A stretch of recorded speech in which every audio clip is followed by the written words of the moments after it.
Kwa tuna activity kama 4 hapa kutoka leo ninavyozungumza na nyie.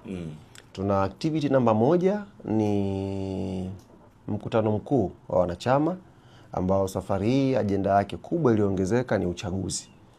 Na kwa ratiba imepangwa kufanyika tarehe 2 ya mwezi wa 8, ndio siku ya mkutano mkuu wa wanachama wa Yanga, ambao kuna ajenda pia ya uchaguzi. Ndio maana AGM hii itakuwa tofauti na 3 zilizopita kwa sababu hii pia ina uchaguzi.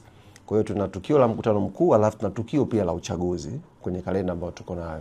Baada ya hapo tuna tukio la utambulisho wa benchi la ufundi na wachezaji.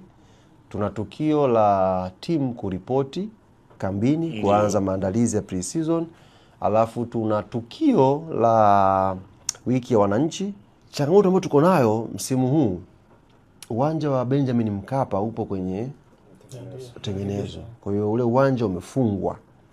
Hatutaweza kufanya tamasha pale. Kwa hiyo tuna assignment ya kwanza ambayo ndani ya yani haitafika tarehe 20 inshallah. Tutakuwa tumeshapata mwongozo wa kamati tendaji ya Yanga na uongozi wetu tunafanya wapi tamasha. Kwa mfano mwaka huu tumeombwa, Musa hii niweke vizuri, tumeombwa pia na baadhi ya nchi tamasha hili tukalifanya nje ya mipaka ya Tanzania. Kuna baadhi ya nchi zimetuambia kabisa kwamba they are ready kulihost tamasha la wiki. Lakini hatuwezi, pamoja na mazungumzo yote haya, hatuwezi kuacha kufanya hapa Tanzania. Kwa hiyo kama Mkapa kumefungwa, option ni wapi?